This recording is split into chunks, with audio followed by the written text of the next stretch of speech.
Today is the last day for care home workers in England to get their first coronavirus jab if they're to be fully vaccinated by the government's November the 11th deadline. Some care home workers are taking legal action against the so-called no jab, no job policy, saying it's unlawful and unnecessary.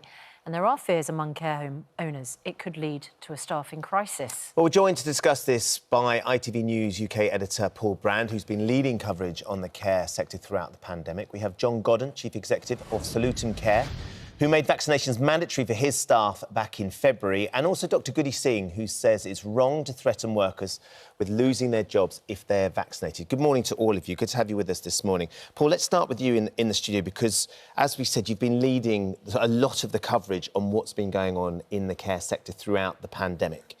From what you've experienced, from the care homes that you've been to and the care home workers you've spoken to, what is the feeling about this deadline? How important is it to them, and the fact that they get to choose whether they want to be double vaccinated or whether it's going to be mandatory? Well, the deadline is everything, Ben, because, you know, the stark choice is jab or job. That is the option that carers are facing today. And it's really difficult for care homes because, on the one hand, of course, they want their staff to get the jab. They want to protect vulnerable people, but they cannot afford for anyone to walk out on their job. There are 170,000 vacancies across the sector.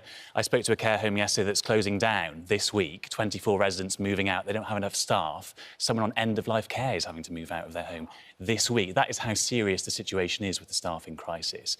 And, of course, today's deadline is due to exacerbate that further, aside from the fact that we broke the news last night that the government has fudged it a little bit because they've kind of given a temporary stay of execution here. So, essentially, if you're a carer, you can self-certify now that you have a medical exemption. So you can sign a form, give it to your employer and say, I've got a medical reason why I'm not going to get the jab. That's only, though, until a new system comes into place. Yeah, that's only for a couple of months, isn't it? And that's self-certification. But once, you know, people say, actually, I'm hesitant about it, that's not going to count, is it? So that's not going to give anybody a pass on this. No.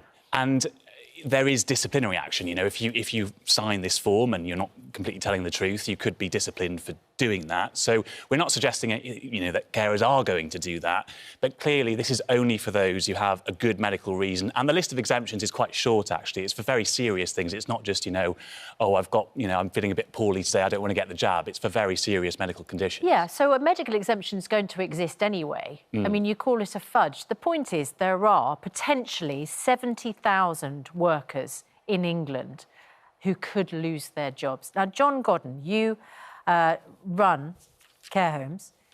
You actually were ahead of the game on this. You instituted a policy at your care homes where care workers had to have the vaccine. Did you end up losing staff? Yes, we've lost a small number, and that's a shame. We've lost some very good people who haven't, for whatever, a number of reasons, haven't felt they've been able to have the jab. But, you know, the issue here is COVID, and, you know, COVID in itself has created a huge amount of problems.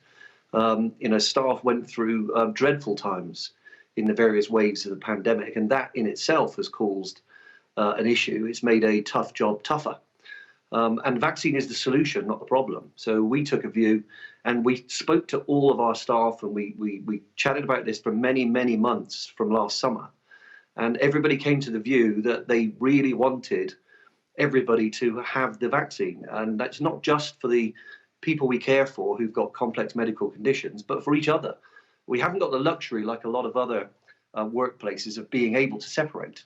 You know, care necessitates people being close together. That has to happen to deliver care. And we need to look after each other. So it was taken, the company as a whole took the view that we all wanted each other to be vaccinated. And we did that back in February. And there was some pain, and there was lots of conversations and tears and all of those things. But we have lost a few people, less than 2%. And it is a problem. I would really have preferred not to lose those. But we've decided that ensuring that everybody is safe from this dreadful disease is the most important thing, and that is our duty of care. Have you been able to replace those carers that you lost? Yes, we have. There are many issues around staffing at the moment. The biggest one is not vaccine. The biggest one is pay rates. And, you know, pay rates are ultimately dictated by what we can charge and what we're paid to look after people. And pay rates in the social care sector are too low, and they've gone up an awful lot in the last few years, but there's a lot more to do. That's a much, much bigger issue and a much bigger problem than vaccination. And safety in the workplace, doing a really tough job exposing yourself to medical conditions, that's a bigger factor. So vaccines an issue. It's one of many, many issues in terms of employment in the sector. And, you know, let's not simplify it to the point where vaccine is the only issue for these 170,000 void places at the moment that we need the staff for. Let's come to Dr. Goody Singh, because we've had lots of messages on this, as you can imagine, this morning. It's a very emotive subject, but Steph sort of sums up what I think a lot of our audience are thinking this morning. She says, if care home staff don't feel that having the vaccine is their duty of care to their patients, then, in my opinion, they're in the wrong job. And there's a lot of people who are saying they are looking after vulnerable people. You've heard John talking there about his staff and what he felt needed to do. They're looking after vulnerable people. They have to take that responsibility seriously. And if that means having the double jab, then that's just so be it. It has to be done. Look, let me be absolutely clear. The COVID vaccines for adults are safe, effective and free. And yes, everyone should be getting them. But the question that we're talking about today is whether making the COVID vaccine mandatory for health and care workers is actually the right path. Now, remember, 18 months now, we're into this long and arduous pandemic. And the fact is that health and care workers should be really not being beaten about the head about having this vaccine, but thanked and rewarded. Just as we heard, last year, care homes were the scenes of horrific sites, of thousands and thousands of deaths.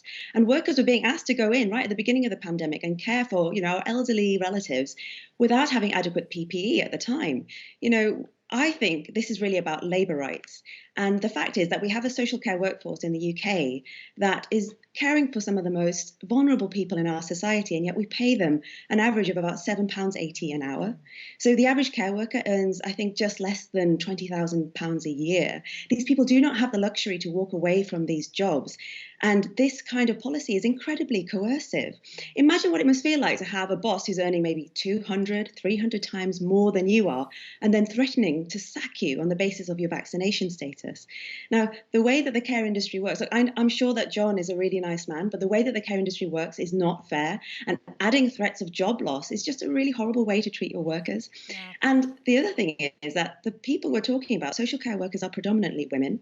They are people from Black and ethnic minority communities. And these are exactly the kinds of people who are going to, if they are affected, health inequalities will get worse. And just as we've heard before, just like the NHS, the care industry is really struggling with high vacancy rates and high staff turnover rates. And this is just going to push people out of the industry at exactly the wrong time, because we're just about to head into a really brutal winter. I agree. Having to deal with the pandemic. Look, I think we would all endorse your point about the pay that we give care workers. I mean, my goodness, they have put their own lives at risk, as you say, and worked during the toughest period of time. We could do both. We can also pay them more. And absolutely the government should be thinking about that, and minimum wage and living wage. But you just mentioned that there was a period of time when they came into work and they weren't adequately equipped with PPE. The point is the vaccine is now there for them. And we have to make sure that they have every possible protection for themselves and for those care home residents. We know there are a proportion of breakthrough infections, and we need to protect those who are the most vulnerable. I absolutely agree. But health and care workers are also human beings and citizens in this country.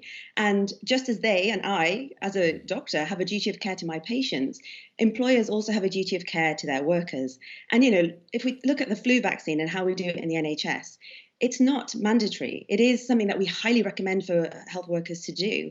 But the onus is on trying to make sure that people understand that this is their duty of care. So I might ask if care home owners are actually doing enough to provide information to those care workers who might be reluctant to take it. Are they actually giving them enough paid leave to be able to get the vaccine? Do they provide it on site? Maybe they should be trying to find out why they're reluctant and engaging with them one-on-one, just as I would do with the patient. Let's ask John Godden that exact question. I mean, are you, as well as threatening, no jab, no job, which comes in November the 11th, is there support? Is there paid leave? Are you doing everything possible to make it happen? Absolutely. All of those things. All of those things. Look, as I say, we've been discussing this for a year. You know, we dreamt last summer that there would be effective vaccines, and you know, the way the vaccines have been constructed are beyond our wildest dreams. It's fantastic. So of course we did all those things. Vaccinations on site, huge discussions around information, so that people really understood. And of course, you know, back in February, March, relatively few people had the vaccine. So arguments around is it effective, is it safe, they were valid back then. You know, we're now, you know, more than 85% of the population's had the vaccine. You know, all of those things have been discussed and have been found out. And yes, absolutely, those support mechanisms are entirely necessary. But you've got to look at it on the other side as well. I just after we introduced our policy, I went into one of our special needs schools where we care for some very fragile children, clinically very fragile, and we care about those deeply. But actually, a lot of our staff have medical conditions as well. And one of them came up to me, she said, "John, thank you so much. Thank you to the company for doing this. If you hadn't have done this, I wouldn't have been able to return to work." She'd been furloughed because of her medical condition. She wouldn't be able to come back in and work with the children that she cares for so much if we hadn't deployed this policy of vaccination. So it's very much, it's the ultimate unselfish act to vaccinate yourself to protect everybody else. Yeah. Thank you both very much indeed.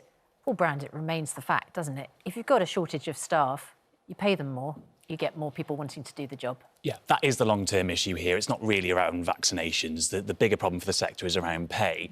I would say, though, that what's really contributing to the grievance among many carers is the sense that they are being singled out here by this policy. So put aside for a moment the fact that we're all trying to scratch our heads and work out why anyone would not want to get the vaccine. At the end of the day, why is it care workers who are being pushed forward first for compulsory vaccines when the NHS is still going through a consultation about compulsory vaccines, for example? Why are they being singled out last to get PPE at the start of the pandemic, first to be pushed forward for a vaccination? Is that fair? The two interesting comments that we've had. Tim on email: I work in a care home, a member of 26 staff. I'm the only one who's double jabbed. I'm leaving now as I'm angry with the management for not making the rest of the staff have their vaccines. Then Mickey says, I'm a registered nurse working in a care home. I've refused to get the COVID vaccination and I will soon lose my job. Being forced to have vaccinations is against my human rights, my rights to choose and my rights to refuse medication. We're talking about sort of making sure everyone had the education to understand the importance of the vaccine. Mickey is a nurse who's refusing to take the vaccine. Yeah, and that's the thing, is that only 82% of carers are double vaccinated. All right, only 18% haven't been. Sounds like a small number, but remember that they were offered the vaccine since right at the start of the whole vaccination programme. So is anything at this stage going to change their mind? All right, thank you all very much indeed.